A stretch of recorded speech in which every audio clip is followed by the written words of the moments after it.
Wait, before you listen to this episode, I just had to tell you about our new free mini wealth building training. In this training, we're covering the first steps to building wealth, how to find your personalized wealth path, how to find and analyze deals, and then some. So don't miss out on this free training. I mean, what do you have to lose? It's free. Sign up at www.abundantculture.co/newsletter. Don't let delay get in the way of your abundant year. Now, back to the episode. Welcome back to Abundant Culture Podcast, where we dissect the mindsets and tactics of the true beasts of business. People like Gary Vee, Grant Cardone, and Warren Buffett. All to create a blueprint to experience life more abundantly. Hi, Susan, and thank you again for coming onto the Abundant Culture Podcast. We are super excited to have you today because I believe Rebecca Hall-Gruder introduced us, and we were like, oh yeah, we have to talk to Susan because what you do is so interesting, and we love studying, people more in depth. But before we get into that, we have to ask you, what is your backstory? How'd you get into business? Well, first of all, thank you guys for having me. I always is the same. It's failing. I failed my first plan. I have everything prepared in my head when I was 16 years old, and everything, how it's going to happen and when it's going to happen. And I found out that I'm dyslexic, and the path of academia and research and becoming an FBI agent is not going to happen, because obviously no agency is going to hire you if you don't have a degree or you don't have the background that is needed. So after a lot of thinking and support from my family, I choose the path to do the same, but in another way. And I found out that doing short certification and classes are going to be a better path to me than the pressure. The meaning was to go to the university. It's easy for me to do a class, follow the path. The pressure is not the same. And actually, I got further and deeper and better doing that path than the one that initially I wanted to do. I ended up to study with the people that I want to be working with, and in some points I ended up training them. So it's funny. I wanted to belong. I ended up belonging for a couple of days every time they called me to train, and actually was better. Was a better path. I'm happier in the place that I am today than the place that I was supposed to be, and the plan that I put in my head when I was thinking back, and like, it would be too narrow or too inside a box, and needed to choose another path, make me grow better as a person, made me grow better, because I ended up going all around the world, study with the people that I wanted to learn from. And I don't think I would get access to that people if I would go to the regular path, because I would need to go with the FBI or CIA or whatever agency you ended up working. They give you as a training and not to choose my own. And I would have only one field of expertise in behavior. The way I did it, I ended up being in all the fields and specialized in all the fields. And that put me in a category that being the only expert doing all the channels on behavioral around the world. So sometimes failing, it's making you grow faster and deeper, and to take a really inside deep on yourself and like, okay, now what? And what if I do this? What if I try this? And has been my motto. So what if I do this instead to do that, and let's try it and fail? I always say, people sometimes go through a career or go to a path, and because they compromise publicly, they're going to do it, or because they on half of the career, half of the marriage, or half of the path to a certain place, they don't turn around and rethink about options. I don't take it as a failure. I think failure is to end up in a place that you don't want to, just because you say you're going to do it. And in my case, think of, even in the business, we get a project out there, we have an idea and we develop it, and we every idea have 3 months. And it's happened sometimes that ideas that we think they're going to be amazing didn't work. It's happened with certain webinars that we have done that work like crazy, and doing research and putting it out there. crickets. Nobody like it. And webinars, they're like, okay, we don't know, we're not gonna talk, we're gonna jump in this, and people love it. So it's a trial and error and everything. And plus on the field that I work in, that is human behavior, it's so broad and people is so misinformed in some of the aspect. For example, we start a segment called myth, and we start talking about basically more oriented to sales rep, that they're so misinformed of how to read or profile the clients, because in sales, you don't have time to lose. You don't have 90 days or 90 minutes to know what your client wants. You need, in 90 seconds, you need to be profiling your client. And the word profile is not, I don't think it's bad. I actually think it have a good connotation, because if I can profile what are your needs, the communication is going to be better. I'm going to fulfill your needs, not mine. And I'm going to be talking to you in the way that you need to be talked, not the way I want to talk to you. So that wouldn't happen. And when we start talking about myth, like when you're crossing your arm, is not negative. Actually, when you're crossing your arm is the only time your brain, your two part of the brain, the right part of the brain, that it's the emotional, and the left that is logical, are working together. That's the reason in yoga they make you do, like when you're crossing your extremities, is because the only time you can get a good balance. That's the reason you can have balance. So, or for example, that the 93% of your communication is body language, is not. It's one study that in 1969 by Meridian, a really respectful psychologist, but the truth to be told was one study, and it wasn't academic proof or tested. Was like X amount of people who watch certain scene, and they ask them, what do you think happened here? Well, for what the person was doing, I think it was this and this. So they divided number, for example, 10 people, 6 believe that this was happening for the body language. So 55% of the message is body language. When you're on the phone, body language doesn't mean the myth that the 7% only are your words. Well, the best interrogators on the word than I study, they pay more attention to the words. Actually, you can determine if somebody's lying or try to deceive you. Reading an email, an anonymous letter, you can determine who wrote it, because there are certain styles and punctuation and things like that. And when you go to the police, they make you write your own statement, or insurance company make you write your own statement, because you can determine for the words you use, but most important for the words you avoid to use, more information about you than if I look in your body. Now, I can put both together and I can make a balance that what is an incongruency. That is when they get together, but the words doesn't have less weight. In that case, I would say it's 50-50.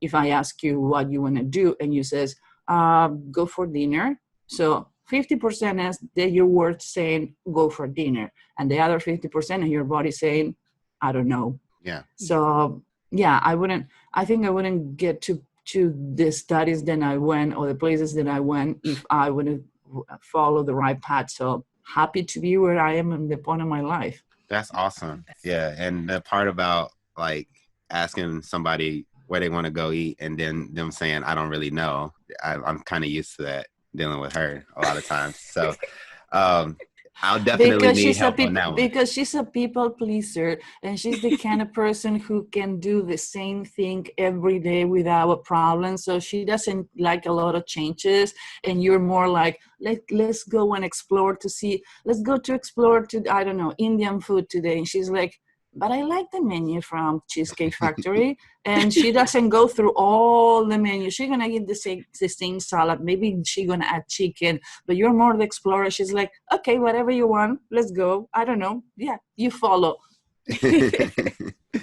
So how does your studies in human behavior apply to sales? Because you mentioned that you were speaking, you were talking to a sales individual.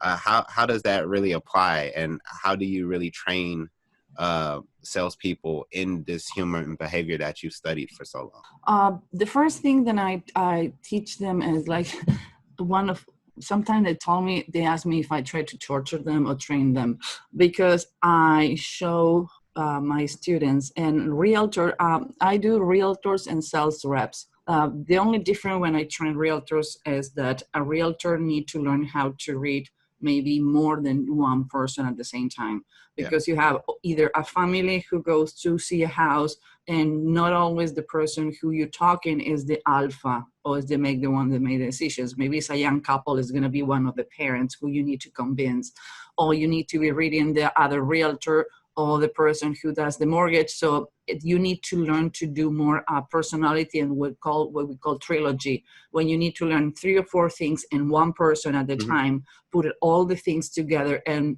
profile who is the alpha. In the case of sales, when we train sales, car sales person, we do the same. Maybe it's more than one person, it's a family, so you need to make sure. But when you have one-on-one sales rep, we teach them how to use words, how to profile people based on the words they use when they talking on the phone or when they exchanging emails. And the second thing that we teach them is how to read faces.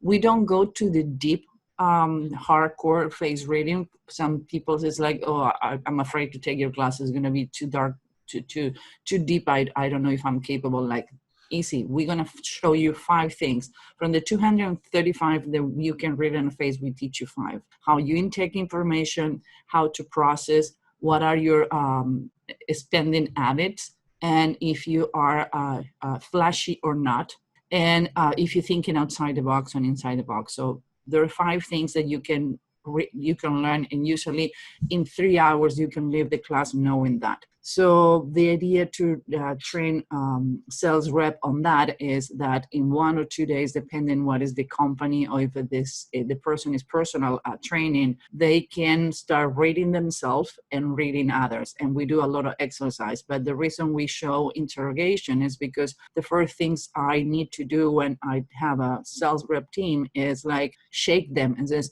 did you see this guy? In 30 minutes, he make other person confess that he killed someone, and he's going to spend the rest of his life on jail. Why you cannot get the same amount of information from your clients? What is the problem? Well, the good news is you're going to learn what it is. The bad news, you are the problem. You're the one who are not extracting the right information. And I use a lot of terminology that has to do with more military, because I train hostile negotiators and police. So extract information. People says like, what? Like, ask question or debriefing. Like, yeah, debriefing is like feedback, is the same. But it's about communication. At the end of the day, it's not manipulation. It's communication. If I know who you are, if I know how I need to talk to you, doesn't matter what is the profession. We train a lot of lawyers. And one of the things that we do, because we train, research, and consult. So in the lawyer side, we do more consulting. And one of the things that lawyers ask us to determine if the client they're going to take are lying or not, because your reputation as a lawyer has to do with defending when it's a case, for example, in an accident. If it's a crime or financial trial, you probably know that your client is wrong, but you take it anyway because that is your specialty. But when it's an accident or it's a divorce, you want to know who's lying from the both parts. So that's when they hire you to go through the first interview with the lawyers, or even on the phone. But specifically with sales rep, we teach them how to read people. And it's happened sometimes in the middle of the class, people approach me and says like, I think my partner is cheating on me, or my friend is lying to me. Like, why? Because some of the examples I just realized, or it's happened one time, the next day we have a 3-day training because they want to go to really hardcore. There was a pharmaceutical. So we needed to train the pharma reps. And when you have the pharma reps, first of all, they need to pass the assistant. After the assistant, you need to pass the nurse. And after the nurse is just when you get the doctor. And you need to know how to talk to the doctor and do your elevator speech in 90 seconds. So it's a 3-day training because they need to do, half of the training is a lot of role playing. So somebody need to play the bad cop and the other one need to get to extract information. And one of the person come the next day and says, I definitely think my partner is cheating on me. And we talk like, okay, do you want to have lunch together? Usually I don't take lunch with my students because it's my time to decompress, and I always ask to have my lunch in my room. But there's, okay, let's go for lunch, because he was completely shocked. And we got on lunch and like, yeah, I think that probably she is cheating on you. I'm not a counselor, I'm not a therapist, but everything, it shows that the kind of emails that she sent you, the text, the time, certain patterns, how she hiding the phone. She started having the phone next to the nightstand. She never did that before. She changed the color of the hair. She get new clothing. She started going to the gym. She started going to sleep later when he already is asleep. Like, yeah, I think there is a pattern there. So it's dark humor, I would say, and if I say funny, but people find out when they do the trainings for the commercial aspect, a lot of things their own life. The same way I have people say, I just find out that my kid is lying to me, or probably is doing drug, or is in something fishy, because now I realize he never says yes or not. He's avoiding to answer to me. Another thing that we demystify and work really hard and to learn people that they don't need to be done until you don't have a good training is mirroring. If I mirror what you are doing without giving you a context, without teaching you what is a microexpression and what they mean, if you mirror on a microexpression, or you mirror on a position in your a body structure, a body reflection, what is happening, you can ended up mirroring the dislike or contempt. Contempt is the only expression that only happen in half of your face. And you need to determine, for example, a baseline. People who have aphasia and maybe have a permanent problem in the face, they tend to do things with the face. For example, I have a paralysis in the right part of my face. When I was a kid, I had an accident. I was a tomboy, so I ended up lowering a mountain with my says with the bike. I get on top of the mountain, says my mom, hey mom, look, I'm gonna come down. And she was like, no. It's the last thing that I remember waking up in the hospital with this part of my face, like, well, I cannot see. This is because you don't have face in the right part. You scratch your face. So even though the muscles are covered, I was 6 years old, but still sometimes I only laugh when I smile with the left part of my face. And people think it's contempt. So I always clarify, I'm not contempt, but if you are mirroring that, even though I know that I have a paralysis and I know I smile with half of my face sometimes, if I see you doing it, because we have this palliam memory in our head, that we remember things from evolution, and for surviving, my brain is going to be reading that you feel contempt against me, meaning that you find me boring, or you think that you're superior to me. Mm-hmm. Because believe it or not, most of the things that we teach, you already know about it. It's the same way that, I don't know, you can have the predisposition to play the piano, or you have the predisposition to, you grab 2 eggs and something from the pantry and you make the best dinner ever. Yeah. And other people only is good picking up the phone and calling for a pizza. We have these things in a part of the brain who call palliam. So what we do is explain to you what is already in your closet. So we take everything from your closet, we rearrange in another way, and we explain you how to use it. So there's a lot of things that you can teach a sales rep, but basically we teach them how to read others. And another thing, it's happened to us a lot of times that it's something called proxopregnosia. Most people don't know about it. 1 every 5 people, like it's a lot, it's like 6 million people in the United States cannot read faces. They don't see faces. They see a blur. Yeah, I've heard of that before. The man who confused the wife with a hat. I thought it was made up because I was on a weird part of YouTube, and I was like, yeah, I run into weird stuff like that all the time. And then I thought it was made up, but it's like, you said it, and then when you explained it, I was like, oh, wow, I didn't know that was real. That's so crazy.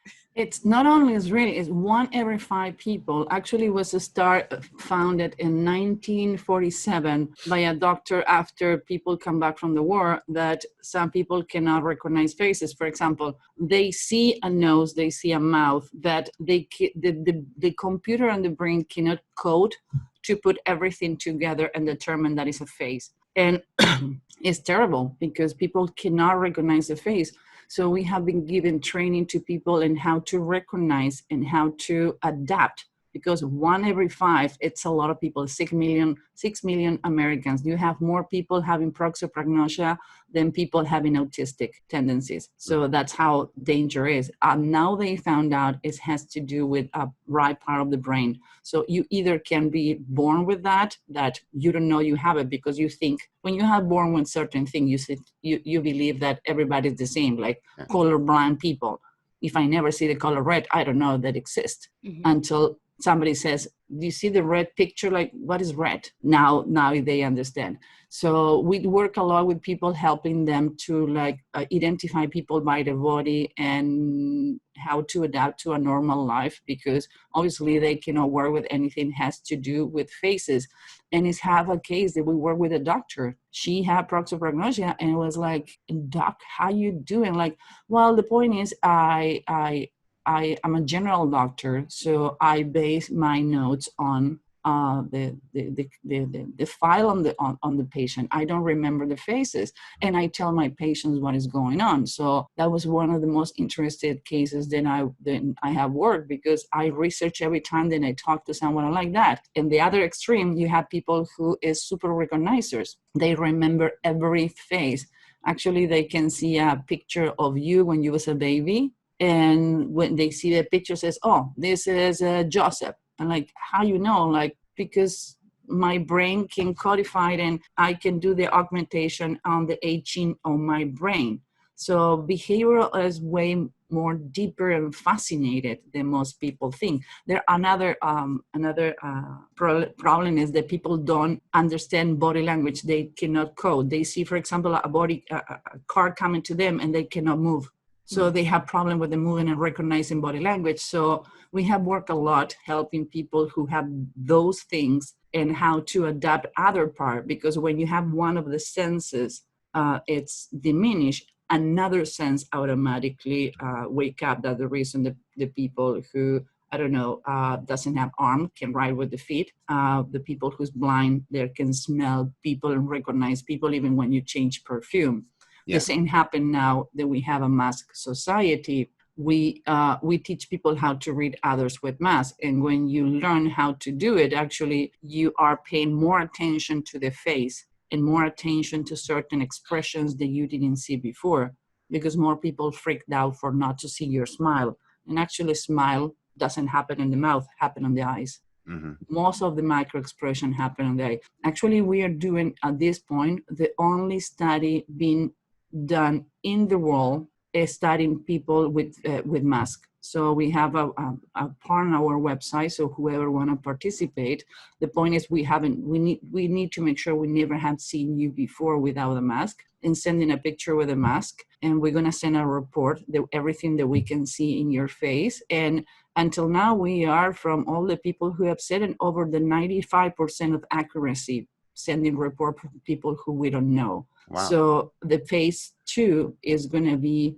picking people who's going to be volunteers. We're going to train them, and we're going to ask them to do the same with the pictures that we have. That is going to be phase 2, where we're going to teach people how to read faces. And the idea is to give the study for free. We're going to be publish it, because one of the things happen now is we have a scare and fear society, and fear is fight, flight, or froze. What is scaring me the most is the people is froze to do everything. Yeah. So people don't want to wear a mask. People don't want to be others with masks. So if we stop being afraid of what we don't see on a mask, we're going to be agreeing to using the mask. So the idea that we're doing the study is stop being afraid. Those all are the things that you can read in a face. And another thing, I don't want to be taking my mask off when I need to go to the airport so they recognize me. I can take my hat, I can take my glasses, but there are things that you can recognize from a picture and a person,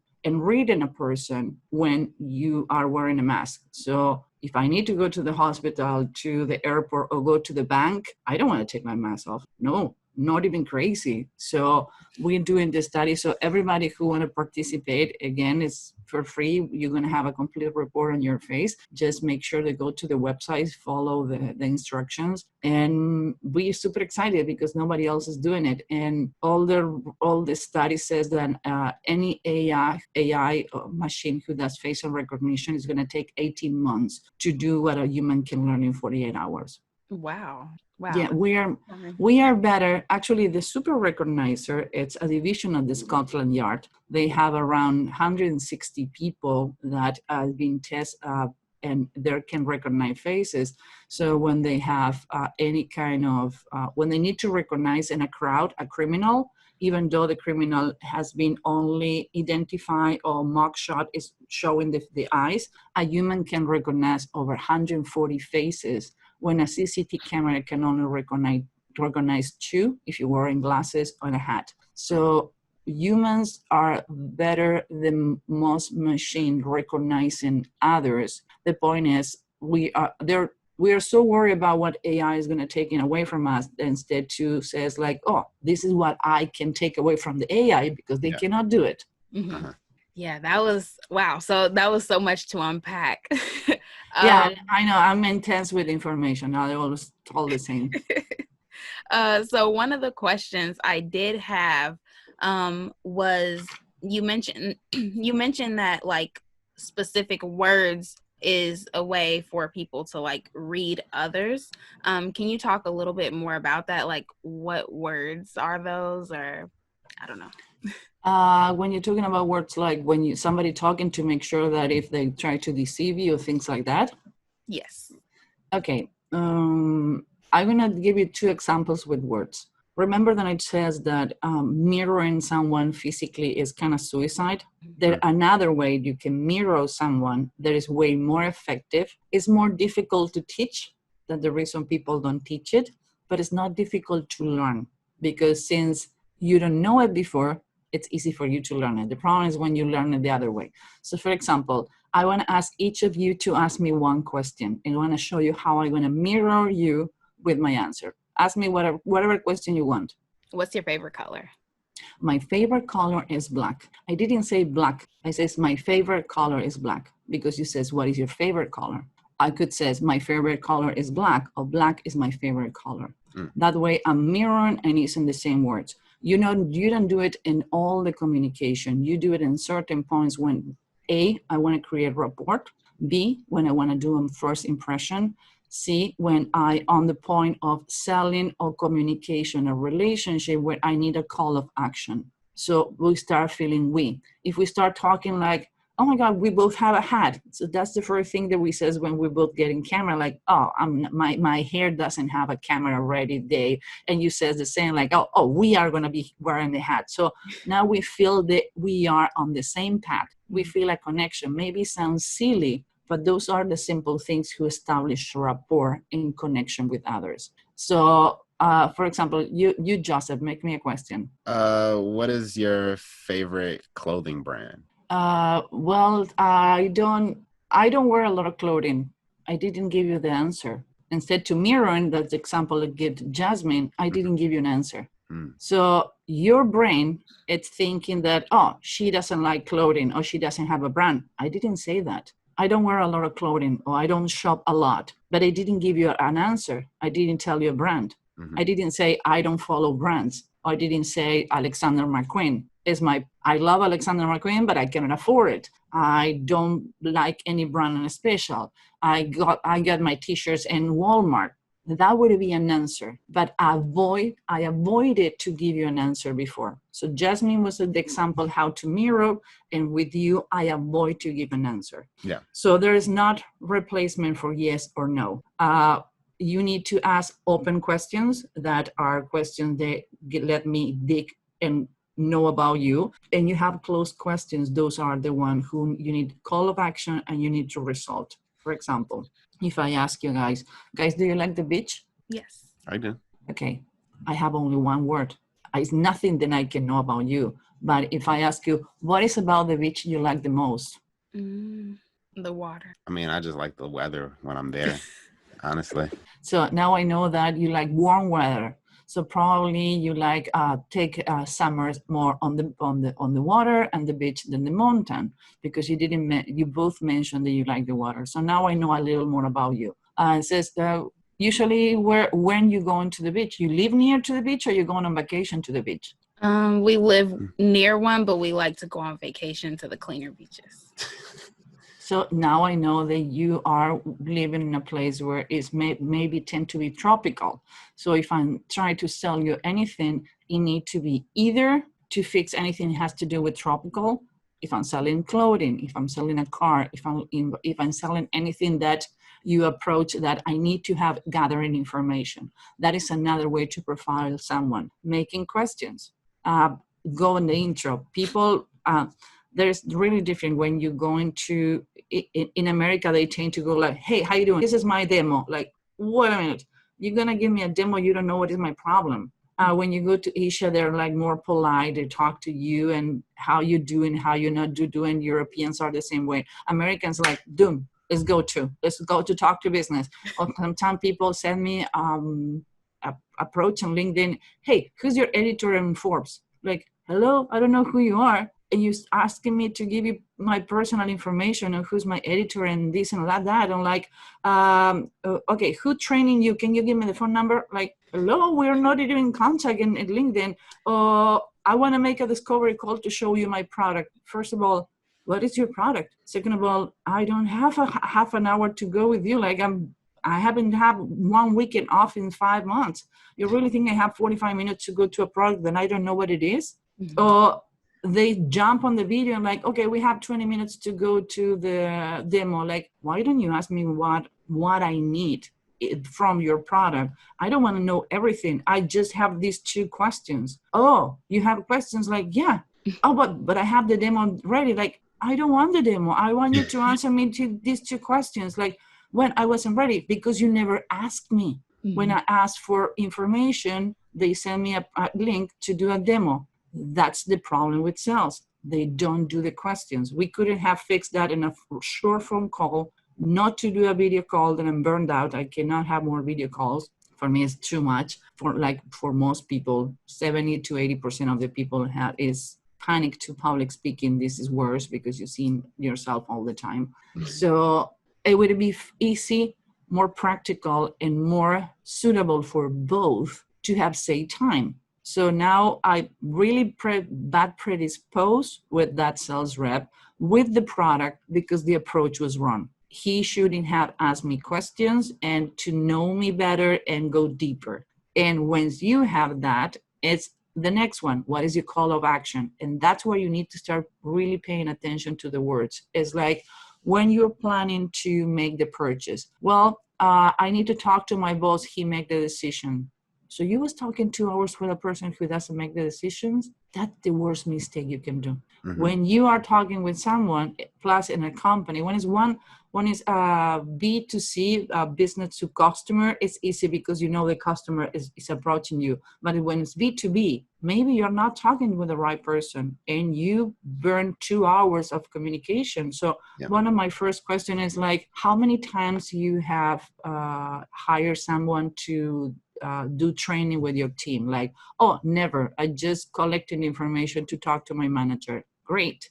Can we have the manager on the call? Can we arrange to have the manager on the call? All my respect to you, but there's certain things that if he have gone through the process before, I need to include him. So in one call, we can understand what are the problematics. If any confidentiality issues, either my lawyer or your lawyer can get a non-disclosure agreement, and so we can go deeper because I need to know all your dirty secrets in order to know what do I need to be fixing. So that's a way to word-wise to know how to approach others with the right communication. Awesome. Wow. So you've unpacked so much during this podcast episode, and we really appreciate it. But if you had to pick maybe like a number one or a top takeaway that somebody should get from this podcast episode, what do you think it should be? That fear, it's blocking us for incorporate information because our brain get adrenaline. When you're scared, you block to everything. It's like, and it's kind of dirty, but fear and arousal happen on the same part of the brain. So that's the reason people get aroused with kinky things, for that for a reason. That is another podcast. But I would say fear can block your capacity to understand their possibilities and incorporating new information. So when we stop feeling fear, we can move forward. And you stop being fear when you educate yourself. It's not to be ignorant. When I says educate yourself, it's about things that you don't know. Yeah. There are a lot of information in the media. There are a lot of charlatans talking about things they don't have an idea what it is. Because they use a scarcity. So I would say try to have the right information, try to talk to the people who knows. If you're going to do a training or you're going to get information, make sure the person didn't do only an online class and suddenly call themselves an expert. Look for the accreditation of that people. Look for what other people is saying about them. And when you find the right person, ask the right questions too. When you are informed, you stop being afraid. And what is happening now, everybody is panicking. Why? Because we have been misinformed. That's the reason we're doing the study with the mask and we're teaching for free how to read faces, because that is a way to take control. And when you have control, you have power over on your own life. Absolutely. Mm-hmm. So you're on the Abundant Culture podcast, and we have to ask you, how do you spread abundance? How is spread abundance? Okay. In what area? Like, this can be any area of your life, business, personal, whatever. How I take it or how I give it? How you give it. I try to do as much pro bono as possible. I like to help, and I help a specific cause. And it's not that I'm picky. It's like I want to go. I don't have a lot of time free. So when I do it, I want to go to places where I really make an impact. And one of the pro bonos that I'm working, it's I haven't have 1 weekend free in a year and a half because I do the training on the weekends and it's a 10 hours unit. And one of the best emails that I can receive from somebody who may be living in a situation when, and in a study, like 5 people is living together because they're coming from poverty and making so low that need to go to unemployment to I just get out work in Maryland and I do it over 6 figures. So that's the abundance. When I know I can help people that I know they're never going to have possibilities, cannot pay, or they're not suited to go to college, like it's happened to me, and says, you know what, there's nothing wrong with you. You can accomplish everything that you want in life. It's about that. Stop being a statistic and start being you. Because my statistic was, I'm dyslexic, I'm disabled, and nothing is going to be accomplished in my life. You know what? The best profilers on the world are dyslexic or they have HDD. Why? Because when you're dyslexic, you can see the world in a different way. Now it's a superpower, when before it was understood that it was a dyslexia. So whatever they tell you that cannot be done, you are your worst enemy. And that's just one of the things then I teach my kids, some of them are in the 30s, I call them my kids, that stop being an statistic and start being yourself. And I give myself, sometimes I have people who complain, this is, I give more of myself in my pro bono than the paid training, but it's people that really you can make a difference when they spend 2 days with you being trained. Absolutely. That is so amazing. So if somebody wants to either work with you, your team, maybe they want to invite you onto their podcast, or maybe they want to get some of that free training that you offer, how would somebody get in contact with either you or your team? We have 2 websites. One is because I cannot clone myself, and we have packages, some of the training, and this was before the pandemic. The website's on since January. That is humanbehaviorhackerschool.com. So you can go and you can take classes in your own pace. We just launched face reading 1, 2, body language for video. Then another thing, there's certain political things that you need to do when you're doing video. And the other one is Human Behavioral Lab. That is our consulting and research company. That's where people can hire us as for corporate training. That's the place you can find us. Awesome. Well, thank you again, Susan, so much for this amazing podcast. We honestly could have kept asking you questions, but we know that you need to get some rest, so we'll wrap it up here. Thank you again for coming onto the podcast. We really appreciate it. Thank you very much to you guys for inviting me. No problem. So that's all we have for today, folks. I hope you got as much value out of this as we did. Keep in mind, the only way we can improve is through constructive feedback. So remember to rate and review this episode. Also, you are not the only person that needs to know this super valuable information. So be sure to subscribe and share as well. Stay tuned for the next episode. And remember to always spread abundance. Peace.